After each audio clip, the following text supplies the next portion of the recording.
अस्सलाम वालेकुम। आज इस वीडियो में आपको दिखाऊंगा एक कंप्लीट ऑप्टिकल का सिस्टम जिसके अंदर कंप्लीट बुकिंग भी होगी और हमारी सेल भी होगी। इसमें हमारे पास सबसे पहले आता है मास्टर, जिसके अंदर आता है master group of account, title of account, category, item और उसके बाद हमारा डॉक्टर प्रोफाइल।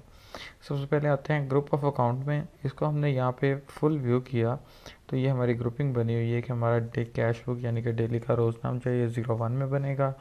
बैंक बुक यानी कि बैंक के जो भी लेजर बनेंगे वो 01 ग्रुप के अंदर ही बनेंगे। सप्लायर्स यानी कि जिनसे हम ख़रीदेंगे वो सप्लायर 04 में बनेंगे। कस्टमर्स हमारे जो होंगे वो 05 के अंदर बनेंगे। उसके बाद हमारे को वर्कर्स हैं वो सारे हम बनाएंगे 20 के अंदर। आगे हमारे एम्प्लॉयज़ बनेंगे वो बनेंगे 48 के अंदर। फिक्स एसेट 49 में। इन्वेस्टमेंट ऐड होगी 50 में। सेल हमारी ऐड होगी 671 के अंदर और एक्सपेंसेस होंगे यहाँ पर हमारे पास 98 के अंदर। और परचेज हमारी इसके अंदर होगी 60 के अंदर। मास्टर ग्रुप ऑफ अकाउंट देखने के बाद हम यहाँ से करेंगे रिटर्न बैक और अब हम आएंगे मास्टर टाइटल ऑफ अकाउंट के अंदर। हमारी जितनी भी पार्टीज़ हैं हमारे वो सप्लायर हों, यहाँ से फुल व्यू करके मैं आपको दिखाता हूँ। कैश बुक ऑलरेडी बनी हुई है। ओपनिंग का अकाउंट यानी कि इन्वेस्टमेंट हमारी सारी इस अकाउंट से ऐड होगी। सप्लायर हमारा एक बना हुआ है, कस्टमर भी एक बनाया गया है, 2 यहाँ पर कस्टमर्स ऐड हैं। एक हमने अपना सेल पर्सन ऑफिसर बनाया हुआ है। उसके अलावा ऑनर इन्वेस्टमेंट का अकाउंट है, परचेज और सेल का भी अकाउंट यहाँ पे बना हुआ है। उसके अलावा हमारे पास कुछ यहाँ पर एक्सपेंसेस हमने ऐड किए हुए हैं। इसके अलावा मज़ीद हमारे पास अनलिमिटेड यहाँ पर लिमिट है, जैसे कि 04 एक ग्रुप है जिसके अंदर सिर्फ एक सप्लायर ऐड है और हम इसके अंदर यहाँ पे अगर ग्रुप में ऐड करना चाहें 04 ग्रुप में 0000 यहाँ पर हमारे पास 5 टाइम 0 आ गया, तो इसका मतलब हम नेक्स्ट पार्टी 2 ऐड करेंगे यानी कि हमारे पास लिमिट है 9999 की। इतने सप्लायर्स को हम यहाँ पर ऐड कर सकते हैं। तो जब मैंने 000 यहाँ पे 4 टाइम 0 करके 2 किया, इंटर किया, यहाँ पे मैंने सप्लायर का नेम दिया।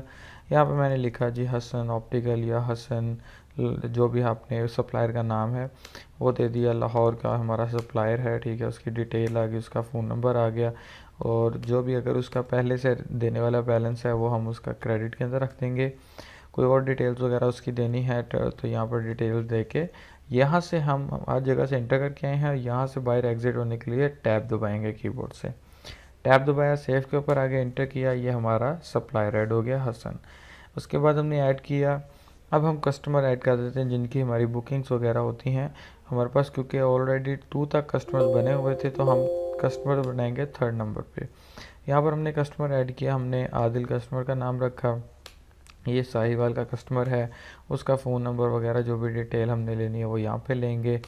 उसकी तरफ फ़िलहाल हम कोई बैलेंस नहीं रख रहे क्योंकि हम पहले उसके नाम पे बुकिंग करेंगे और जब हम ऑर्डर कर देंगे तब हम उसके लेजर में देखेंगे कि ऑटोमेटिकली वहाँ पे एंट्री जा रही है या नहीं। उसके बाद टर्म एंड कंडीशन को देनी है वो दे दें और इसको सेव करवा दिया। इसी तरीके से 20 ग्रुप्स हमारा वर्कर का था। हर अकाउंट हमारा यहीं से बनेगा, सिर्फ उसका कोड चेंज होता जाएगा। सप्लायर था तो 04 में बन रहा था, कस्टमर था तो 05 में और अगर हमारा वर्कर है तो वो 20 में। 20 में एक ही वर्कर बना हुआ था तो 2 नंबर पे हमने वर्कर बनाया। यहाँ पर हमने हमज़ा के नाम पे एक वर्कर बना के उसको भी यहाँ पे सेव कर दिया। तो इस तरीके से हमने जो जो पार्टीज़ यहाँ पे बनाई हैं फुल व्यू करके हम उन्हें देख भी सकते हैं। हमने यहाँ पर हसन बनाया हमारा सप्लायर, हमने आदिल बनाया हमारा कस्टमर और हमने हमज़ा बनाया यहाँ पे हमारा वर्कर। अब ये 3 चीज़ें तो हमारे पास यहाँ पे रेडी होगी।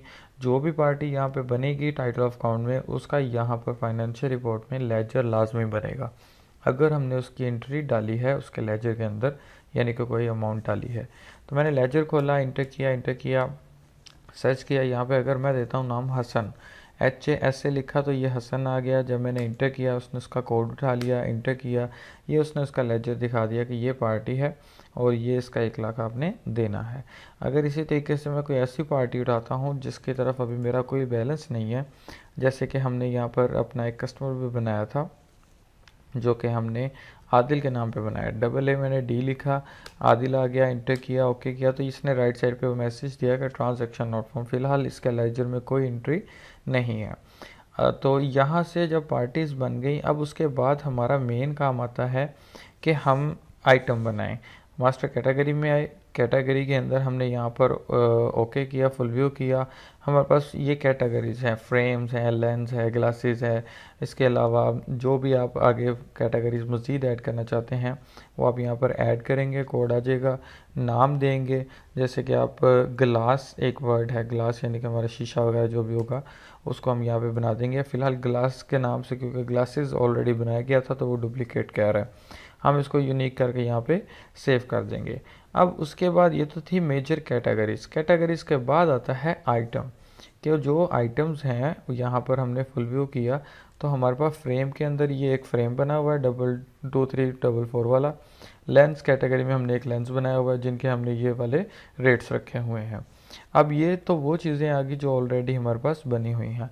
मज़ीद अगर हमने कोई नई चीज़ बनानी है तो हम यहाँ पर क्या करेंगे, ऐड करेंगे। ऐड करने के बाद हम यहाँ पर कोई भी अपना मैनुअल कोड दे सकते हैं, यानी कि मैंने मिनिमम 4 वर्ड का एक कोड देना होता है, ताकि अगर कल को हम इनका बारकोड भी बनाना चाहें तो हमारे पास कम से कम एक 4 वर्ड्स का प्रॉपर बारकोड बन के आए, ताकि हम वो उस चीज़ के ऊपर प्रिंट आउट करके लगा सकें। 0001 लिखा मैंने, यहाँ पर मैंने एक नाम दिया कि कैट आई फ्रेम, ये मैंने एक फ्रेम का नाम लिख दिया, ठीक हो गया।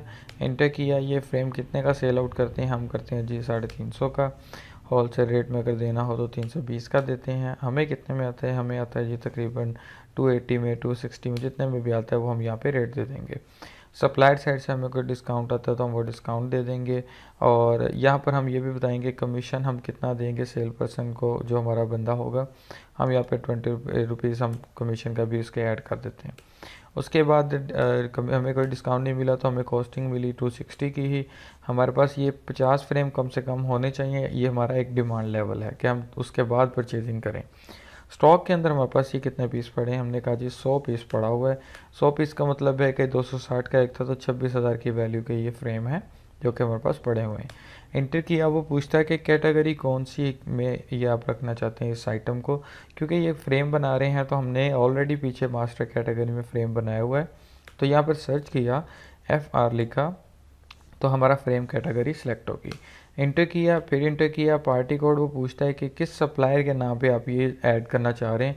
अगर तो हम अपने ही बिज़नेस में ऐड कर रहे हैं तो यही कोड रहने देंगे 01000222 वाला, जो कि ओपनिंग का कोड है। अगर हम यहाँ पे किसी सप्लायर के नाम पे देना चाहते हैं तो एक स्पेस देंगे, इंटर करेंगे और यहाँ पर हम अपने सप्लायर का नाम दे देंगे। फ़िलहाल मैं इसको ओपनिंग के नाम पे ही, यानी कि अपनी इन्वेस्टमेंट में ही ऐड कर रहा हूँ। इंटर किया और उसके बाद यहाँ से भी हमने इंटर करके, अगर इस पर सेल टैक्स वगैरह लगाना है तो हम यहाँ पे टैक्स रेट लगा देंगे। अगर आइटम के ऊपर टैक्स नहीं लग रहा तो फिर हम इसको रहने देंगे और इसको सेव कर देंगे। जब ये आइटम हमारे पास सेव हो गई, हमने इसका स्टॉक भी ऐड कर दिया, तो हम इसको देखेंगे स्टॉक रिपोर्ट के अंदर। जो भी आइटम हमारी आइटम प्रोफाइल में ऐड होगी और उसका स्टॉक ऐड होगा वो स्टॉक रिपोर्ट में आएगा। सिंगल आइटम का लेजर देखना है तो एन आइटम लेजर देखेंगे, इंटर करेंगे यहाँ पर आके हम फ्रेम का नाम लिख देंगे। FR लिखा तो ये 2 फ्रेम आ गए। कैटाई फ्रेम का मैंने लेजर खोला तो ये मेरे पास स्टॉक आ गया कि हमारे पास 100 की परचेजिंग हुई है, अभी तक कोई सेल नहीं हुआ, 100 ही स्टॉक हमारे पास पड़ा हुआ है। इसी को अगर हम ओवरऑल स्टॉक वाइज देखना चाहें तो स्टॉक इन हैंड देखेंगे, इंटर करेंगे तो यहाँ पर हमारे पास फ्रेम कैटेगरी में कैटाई फ्रेम 100 पड़े हुए हैं जो कि 26,000 के हैं। इसी तरीके से अगर हम कोई भी और नई चीज़ ऐड करते हैं तो हम मास्टर आइटम प्रोफाइल में ही आएंगे। जैसे अगर लेंस की बात करते हैं तो मैंने यहाँ पे नया कोड दिया 0002, मैंने यहाँ पे कहा ब्लू लेंस, ठीक है। ब्लू लेंस बनाए, उसका मैंने रेट रखा जी 1500 का। हम बेचते हैं 10%, 10 रुपये हम ऊपर कमीशन देते हैं सेल पर्सन ऑफिसर को, और हमें ये आता है जी तकरीबन 1200 में। उसके बाद हमारे पास स्टॉक कितना पड़ा है जी, ये 50 फ्रेम पड़े हैं, ठीक है, लेंसेज पड़े हैं। और ये कैटेगरी कौन सी है, लेंस में है, तो लेंस सेलेक्ट करके हम इसको भी यहाँ पे इंटर करके सेव कर देंगे, क्योंकि हमने इसका भी स्टॉक रखा है और अलग से कैटेगरी में रखा है लेंस में। तो ये जब स्टॉक इन हैंड देखेंगे तो ये हमें अलग अलग 2 कैटेगरीज में दिखाएगा कि फ्रेम में ये फ्रेम पड़े हैं 26,000 के, लेंस में लेंस पड़े हैं 60,000 के, और टोटल हमारा स्टॉक है 86,000 का। अगर यही स्टॉक आप बाय कैटेगरी देखना चाहते हैं तो बाय कैटेगरी भी देख सकते हैं। फ्रेम अकेले देखने हैं, FR लिखें, फ्रेम आ जाएगा, ये सारे फ्रेम्स यहाँ पे लिस्ट आ जाएगी। तो इस तरीके से हमारे पास अब 100 फ्रेम है और 50 लेंसेज हैं जो कि हमारे स्टॉक में आ चुके हैं। हमारे पास मास्टर में हमने अपना कस्टमर सप्लायर भी बना लिया, आइटम भी बना ली, और रेट रिवाइज्ड होता है। अगर हमने उसी आइटम का कोई रेट चेंज करना है तो उसी आइटम को यहाँ पे रिकॉल करके उसके कोड से या उसके नेम से तो हम उसको क्या कर सकते हैं, उसका रेट यहाँ पे चेंज कर सकते हैं। यानी कि ये हमारा नेम आ गया, हम यहाँ पे रेट उसका चेंज कर सकते हैं। उसके बाद जब हम आते हैं डॉक्टर प्रोफाइल के अंदर, यानी कि जो भी डॉक्टर रेफ़र करता है कस्टमर को, हम उस डॉक्टर की भी प्रोफाइल साथ में यहाँ पर बनाएंगे ताकि स्लिप के ऊपर उसका नाम भी आ जाए। तो यहाँ पे डॉक्टर में है, हमने फुल व्यू किया, हमारे पास यहाँ पर doctor Alshari, doctor Sanaullah, doctor यूनिक, डॉक्टर नुमान, ये 4 डॉक्टर्स बने हुए हैं। इसी तरीके से अगर नया डॉक्टर ऐड करना है तो 05 में 05 के अंदर हम यहाँ पे कोड ऐड करके यहाँ पे डॉक्टर बिलाल, जो मर्ज़ी आप नेम दे सकते हैं, डॉक्टर जो भी होगा उसका नाम यहाँ पे सेव कर देंगे। इसके बाद हमारा मास्टर हो जाता है कंप्लीट।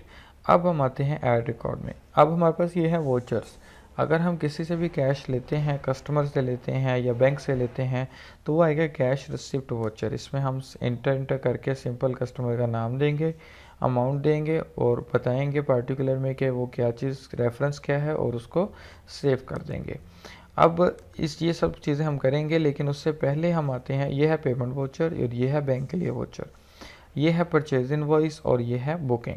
सबसे पहले जो मेन काम होगा वो होगा बुकिंग का। परचेजिंग भी हम ज़रूर करेंगे, पहले हम जाते हैं बुकिंग की तरफ। बुकिंग होगी तो बुकिंग हमारा इंटर किया, यहाँ पर उसने पूछा पार्टी नेम यानी कि कस्टमर नेम। हमने यहाँ पर दिया कस्टमर का नेम कि हमने एक कस्टमर बनाया था आदिल, आदिल का नाम सर्च किया। सेल पर्सन ऑफिसर भी हमने एक नया बनाया था नुमान, ये बनाया था हसन के नाम पे, तो मैंने यहाँ पर नाम दिया हसन। और ये मैंने यहाँ पे हसन हमारा बल्कि सप्लायर था। हमने जो सेल पर्सन ऑफिसर बनाया था वो हमने बनाया था हमज़ा। हमज़ा हमने यहाँ पे सेल पर्सन ऑफिसर सेलेक्ट किया, और डॉक्टर में से हमने डॉक्टर बिलाल ही सर्च कर लिया। अब ये है ऑर्डर नंबर बन रहा है, ऑर्डर नंबर 1। हर कस्टमर का यूनिक ऑर्डर बनेगा और उसी के ऊपर सारा उसकी वर्किंग होगी। ऑर्डर नंबर से ही हम उसकी डिलीवरी, जो उसकी डिलीवरी कैंसिल करेंगे या उसका ऑर्डर कैंसिल करना है या डिलीवरी देनी है, जो भी होगा सब ऑर्डर नंबर पे चलेगा। अब ये हमारे अगर राइट और लेफ़्ट के जो सिलेंडर्स होते हैं, क्या एंगल्स हैं, वो एंगल्स यहाँ पर दे रहे हैं। मैं यहाँ पे ये रैंडम कोई भी ऐड कर रहा हूँ, +2 +5 जो भी हमारा नंबर लगने हैं हम वो यहाँ पे नंबरिंग दे रहे हैं। और उसके बाद इंटर किया, यहाँ पर हमारी ये रिटर्न डेट आ जाएगी कि हमने ये वापस कब देना है। उसके अलावा कोई टर्म एंड कंडीशंस हैं, कोई भी डिटेल्स लिखनी है वो यहाँ पे लिख देंगे। यहाँ से भी नेक्स्ट गुजरने के लिए हम टैब यूज़ करेंगे, बाकी हर जगह से हम इंटर यूज़ कर रहे हैं।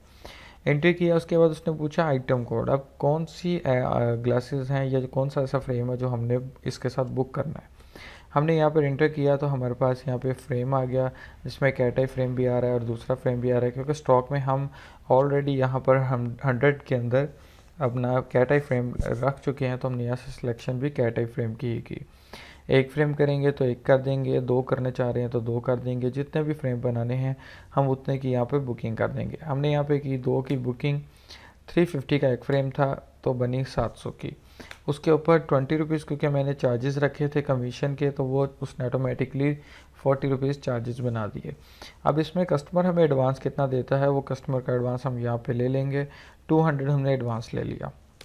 कोई उस पर एक्सपेंस एक्स्ट्रा होता है तो हम एक्सपेंस ऐड कर देंगे, नहीं है तो हम उसको जाने देंगे, इंटर करके सेव कर देंगे। सेव किया, हमारा एक फ्रेम ऐड हो गया। और उसके बाद जब हमने इसको प्रिंट किया तो यहाँ पर ऑर्डर नंबर आया 1, और ये हमारी इनवॉइस आ गई कि ये हमारा कस्टमर है आदिल और ये उसका फ़ोन नंबर है। रिटर्न डेट ये है, ये उसके सारे एक्सेस वगैरह हैं, ये +3 उसका बनना है। फ्रेम ये है 2 है, 700 रुपया उसका बिल है। हमारे तरफ एडवांस उसका 200 आ गया है और अब उसका रिमेनिंग बिल है 500। तो जब हमने इसको यहाँ से रिटर्न कर दिया, अब उसकी और क्योंकि बुकिंग हो गई है तो वो ऑटोमेटिकली हमारे पास आएगा बुकिंग रिपोर्ट में। यहाँ पे डेली बुकिंग है, कस्टमर वाइज है, आइटम वाइज है, मंथ वाइज है, हर तरीके से यहाँ पर रिपोर्ट लगी हुई है। आप कोई भी रिपोर्ट खोल लें, डेली खोल लें, इंटर करें, डेट एग्जैक्ट दे दें तो ज़्यादा बेहतर है। अगर हमारे पास कोई और डाटा ना हो तो फिर वो एक ही डाटा दिखाएगा, लेकिन मैं यहाँ पे देता हूँ एग्जैक्ट डेट। अब यहाँ पर हम डेट वाइज रिपोर्ट भी देख सकते हैं, डॉक्टर वाइज भी, और delivery wise daily delivery report भी, सारी रिपोर्ट्स यहाँ पे लगी हैं। ओके करेंगे तो ये बुकिंग आ जाएगी कि ये बुकिंग है, डॉक्टर बिलाल के रेफरेंस से है, कस्टमर ये है, ऑर्डर नंबर उसका ये है और ये हमने 700 रुपये का इसकी बुकिंग की है। मज़ीद इसके अंदर कस्टमर वाइज देखना चाहते हैं, कस्टमर वाइज रिपोर्ट देख सकते हैं। कस्टमर ये है साहिवाल का जिसने ये वाले फ्रेम 2 बुक करवाए हैं। इसी तरीके से आइटम वाइज देखना चाहते हैं, आइटम वाइज भी देख सकते हैं। हर तरीके की यहाँ पे रिपोर्ट लगी हुई है। उसके बाद जब हम वापस आते हैं तो इस बुकिंग के बाद जो हमारा आगे का प्रोसेस होता है वो होता है उस चीज़ के ऊपर वर्किंग करना। ठीक है, वर्किंग करने के बाद अब हमने जो भी उसका ऑर्डर होगा, या तो ऑर्डर कैंसिल हो सकता है या वो ऑर्डर डिलीवर होता है। तो एक चीज़ होगी, या तो कैंसिल होगा या डिलीवर होगा। अगर कैंसिल हो जाएगा तो वो ऑर्डर दोबारा वहाँ पर हम ऐड नहीं कर सकते। जैसे अगर मैं कैंसिल में आता हूँ, मैंने यहाँ पे ऑर्डर नंबर 1 दिया, जैसे मैंने इंटर किया उसने सारा डेटा खुद ब खुद उठा लिया कि ये आपका कस्टमर था, ये डॉक्टर था, ये एक्सेस थे, हर चीज़ उसने उठा ली। और यहाँ पर उसने बताया जी आपने रिफ़ंड अमाउंट 200 करनी है क्योंकि आपने 200 रिसीव किया हुआ था। तो जैसे ही हम इसको यहाँ पे सेव करेंगे, ये क्या करेगा, इसको रिटर्न कर देगा और ये हमारी बुकिंग कैंसिल हो जाएगी। तो अगर अभी मैंने इसको सेव नहीं किया क्योंकि मैं इसको डिलीवर करना चाह रहा हूँ, यानी डिलीवर से मुराद है कि हम उसको सेल कर रहे हैं, तो मैंने यहाँ पे सेल किया। और जब मैंने ऐड किया तो यहाँ पर भी इसने मुझसे ऑर्डर नंबर ही पूछा, तो मैंने बताया 1 नंबर ऑर्डर है, इंटर किया। अभी उसने पूरी डिटेल उठाई, इंटर किया, उसने पार्टी नेम उठाया, इंटर किया। और यहाँ पर जब हम आए तो उसने बताया जी आपका बिल बनता था 700 का, आपने ऑलरेडी रिसीविंग कर चुके हैं 200 की, अब कस्टमर का जो बिल है वो 500 रुपया रहता है। तो यहाँ पर वो पूछ रहा है कितना कैश आपने रिसीव किया है, क्योंकि अब कस्टमर ने तो पूरी पेमेंट ही देनी है, तो यहाँ पर हम पूरा 500 ही देंगे। लेकिन अगर बाई चांस कस्टमर आपको 400 देता है, 100 वो कहता है मैं आपको 1 घंटे बाद या अगले दिन देता हूँ, जो भी वो कोई आपको देता है रेफरेंस, तो आपने क्या करना है, आपने यहाँ पे 400 रिसीव कर लेना है। बाकी जो 100 है वो उस कस्टमर के लेजर के अंदर जमा हो जाएगा, तो वो हम बाद में उसको कैश रिसीव वाउचर से ले सकते हैं। यहाँ पे मैंने सेव किया और जब मैंने इसको प्रिंट किया तो इसने मुझे दिखाया जी कि आपका तो ये कस्टमर था, बिल था 700 का, हमने रिसीविंग कर ली है 400 की और हमारा 100 रुपीज़ अभी उसकी तरफ बैलेंस रिमेनिंग है। 200 एडवांस हम ले चुके थे और हमारा 400 अभी कैश लिया गया, 600 हो गया, तो 100 रुपीज़ रिमेनिंग है। और यही 100 रुपीज़ उसके लेजर में, यानी कि जो कस्टमर था उसके लेजर के अंदर 100 रुपीज़ यहाँ पर डेबिट में खड़ा हो गया है। तो हमने 200 एडवांस लिया था इस ऑर्डर पे, 700 बिल बना था, 400 रिसीविंग की, 100 अभी रहता है। और ये 100 अगर बाद में लेते हैं तो फिर हम सिंपल कैश रिसीव वाउचर बनाएंगे, इंटर करेंगे, यहाँ पर आके कस्टमर का नाम देंगे आदिल। अब वो जो 100 था वो इसका बैलेंस यहाँ पे शो हो रहा है, वही 100 हम यहाँ पे लिख देंगे, हम बता देंगे ये रिमेनिंग हमारी अमाउंट थी और इंटर करके सेव कर देंगे। तो ये अब उसके लेजर में से क्लियर हो जाएगा। और अब अगर मैं यहाँ पे आदिल का लेजर खोलूँगा तो उसका बैलेंस 0 हो गया, हमने उससे पेमेंट ले ली है। और साथ में हम अपनी कैश बुक देखेंगे तो वहाँ पर हमारे पास क्योंकि जो एडवांस के 200 आया था वो भी जमा हो गया, जो हमने कैश रिसीव किया था 400 ऑर्डर के मुताबिक वो भी जमा हो गया, और जो हमने बाद में रिमेनिंग लिए हैं 100 वो भी जमा आ गया। तो टोटल हमारी आज की रिसीविंग 700 की हुई है। अब इसके बाद हमने जो भी बंदे से जिससे भी वर्किंग करवाई है, यहाँ पर हम ट्रायल बैलेंस अगर लें तो हमारे पास पूरा रिकॉर्ड आ जाता है कि हमने कैश बुक में कैश कितना है, हमने हसन के कितने देने हैं, हमज़ा हमारा जो वर्कर है यानी कि जिसका हमने कमीशन रखा था उसको कितने देने हैं, और ये सारी डिटेल आ रही है। सेल कितने की है हमने, उसके बाद हमारी परचेजिंग कितने की हुई है। अब ये हमज़ा को क्योंकि हमने पेमेंट देनी है, हम हमज़ा को या हसन को, सप्लायर को, दोनों को हमने, क्योंकि क्रेडिट है, इनको पेमेंट देनी है। तो अगर पेमेंट देनी है तो हम यहाँ से पेमेंट वाउचर में जाएंगे। फ़िलहाल हम हमज़ा को, जो हमारा वर्कर था, उसको पेमेंट देते हैं कि ये आपका कमीशन था 40 रुपीज़, ये आप अपना कैश ले लें। ये हमने इसको सेव कर दिया।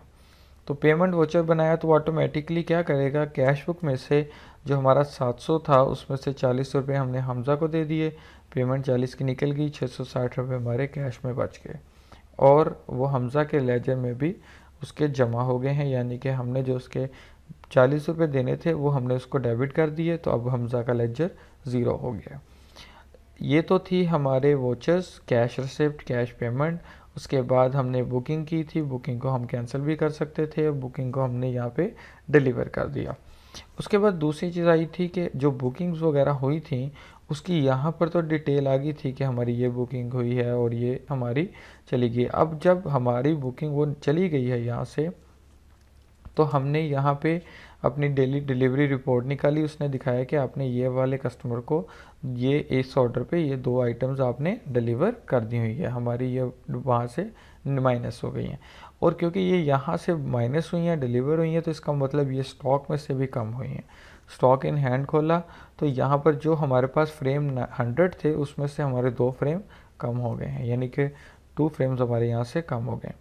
अब यही 2 फ्रेम्स या इससे मज़ीद हम जितने भी फ्रेम्स या लेंस कुछ भी अगर ख़रीदना चाहें उसके लिए हम परचेज़ इनवॉइस करेंगे। हम यहाँ पर आकर सप्लायर का नाम बताएंगे, वो सप्लायर हमारा कोई भी हो सकता है। जैसे हसन हमने सप्लायर बनाया था, हमने यहाँ पर इंटर किया और यहाँ पर हमने आके बताया जी हम क्या ख़रीद रहे हैं, क्या टाइप फ्रेम ख़रीद रहे हैं। अब हमारे पास ये 98 पड़े हुए हैं तो मैं यहाँ पे 102 फ्रेम लेता हूँ ताकि 200 हो जाएं। हमारे पास 260 के अमाउंट में आ रहा है तो ये हमने इसको इंटर करके सेव कर दिया। मोर एंट्री करके हम और भी चीज़ें ख़रीद सकते हैं। जैसे अगर मैं लेंस भी ले रहा हूँ, मैंने ब्लू लेंस भी 100 और ले लिए, 1200 का एक था, ये 12,000 के बन गए और ये भी सेव हो गया। तो ये ऑटोमेटिकली जो हमारी परचेजिंग हुई है वो परचेज़ रिकॉर्ड में आ जाएगी। डेली परचेज़ में सप्लायर वाइज देखेंगे तो सप्लायर वाइज दिखा देगा। जो हमने ओपनिंग से अपने फ्रेम्स और लेंस डाले थे वो ओपनिंग में आएंगे 86,000 के। जो हमने हसन से अभी फ्रेम और लेंस ख़रीदे हैं 38,000 के, वो हमारे हसन के लेजर में आ गए। और वो हसन के लेजर के अंदर भी हम देख सकते हैं यहाँ से। तो यहाँ पे जब मैंने हसन का नाम सर्च किया तो 1 लाख पहले देना था हसन का, और ये हमने 26 और 12,000 की परचेजिंग की है जो कि 38,520 बनते थे। तो 1,38,520 अब हमने हमजा के देने हैं। और ये ऑटोमेटिकली जो जो परचेजिंग हुई थी वो स्टॉक इन हैंड के अंदर यहाँ पे जमा हो गई है। 98 फ्रेम थे, हमने 102 ख़रीदे तो ये 200 हो गए। और ये हमारे पास फ्रेम्स थे जो कि हमारे पास ऑलरेडी वो पड़े हुए थे 50, और हमने उसके अंदर 10 और ख़रीदे तो ये हमारे पास जमा हो गए यहाँ पे। तो इस तरीके से हमारा स्टॉक भी ऑटोमेटिकली अपडेट होता रहेगा और ये सेल रिपोर्ट्स भी ऑटोमेटिकली बनती रहेंगी। डेली सेल रिपोर्ट आ जाएगी, आप यहाँ पे डेट दें, इंटर करें, ये आपको दिखाएगा कि आपने ये वाला फ्रेम इस बिल नंबर पे ये इतनी क्वांटिटी इतने की आपने सेल की है। इसी तरीके से आइटम वाइज हम देख सकते हैं सेल, यहाँ पे हमारे पास आइटम वाइज रिपोर्ट आ जाएगी कि हमने ये वाला फ्रेम सेल किया है। अगर हम वैसे कोई नेट कैश सेल करना चाहते हैं तो डायरेक्ट सेल में आके भी हम डायरेक्ट सेल भी कर सकते हैं। हम यहाँ पर अपना कैश कोड दे सकते हैं कि हम कैश बुक को सेल कर रहे हैं, सेल पर्सन ऑफिसर कौन है वो हमारा जिसका भी हम कमीशन वगैरह अगर अंदर रखते हैं उसका नेम दे देंगे, क्या चीज़ सेल कर रहे हैं वो आइटम बताएंगे, कितने सेल कर रहे हैं वो रेट बता के हमने यहाँ से इसको सेव कर दिया। तो ये सीधा सीधा हमारी कैश बुक के अंदर जमा हो जाएगा क्योंकि हमने वहाँ पे कोड ही कैश का दिया था। तो ये क्या टाइप फ्रेम 3500 के सेल हो गए हमारे, और ये ऑटोमेटिकली हमारे स्टॉक के अंदर से कम हो जाएंगे। तो यहाँ पे हमने स्टॉक रिपोर्ट खोली तो हमारे पास 200 फ्रेम में से 10 फ्रेम सेल हो गए, 190 रह गए, और एस्केप दबा के हम वापस आ गए। डेली सेल रिपोर्ट खोल के भी देखेंगे तो यहाँ पर भी वो हमारा 10 फ्रेम यहाँ पर ऐड हो गए हैं। तो इस तरीके से ऐड रिकॉर्ड के अंदर हमारा बुकिंग भी होगी, परचेजिंग भी होगी, डिलीवरी भी होगी। हम एडिटिंग कर सकते हैं बुकिंग की, परचेज़ की, वोचर्स की, बुकिंग कैंसिल कर सकते हैं, रिटर्न्स हो सकती हैं, डायरेक्ट सेल हो रही है, और इसके अलावा हमारे पास SMS पोर्टल की भी ऑप्शन भी लगी हुई है। इसके अंदर फाइनेंशियल रिपोर्ट में लेजर आता है, लेजर डिटेल आता है, कैश बुक आता है, ट्रायल बैलेंस आता है, जिसके अंदर हमारे पास कंप्लीट सारा रिकॉर्ड आएगा, कितना हमने कैश लेना है, कितना देना है, किस किस पर्सन के क्या क्या हमारा रिकॉर्ड है, ये टोटल हमारा ट्रायल बैलेंस आ रहा है। इसी तरीके से बैलेंस शीट आती है कि हमारे पास टोटल कितने पेएबल देने वाले हैं, कितने रिसीवेबल हैं, और हमने टोटल हमारा बिज़नेस लॉस में जा रहा है या प्रॉफिट में। बाकी ये सब हमारी परचेजिंग की रिपोर्ट्स हैं, बुकिंग के अंदर बुकिंग की रिपोर्ट्स हैं, सेल के अंदर सेल की रिपोर्ट्स हैं, और स्टॉक के अंदर स्टॉक की रिपोर्ट्स हैं। के अंदर यूटिलिटी के अंदर हमारे पास ये यूज़र राइट्स हैं, ईयर बिटवीन है, और बैकअप है। और इसके अलावा अगर आपका कोई भी क्वेश्चन हो तो आप दिए गए नंबर पर रब्ता कर सकते हैं। शुक्रिया।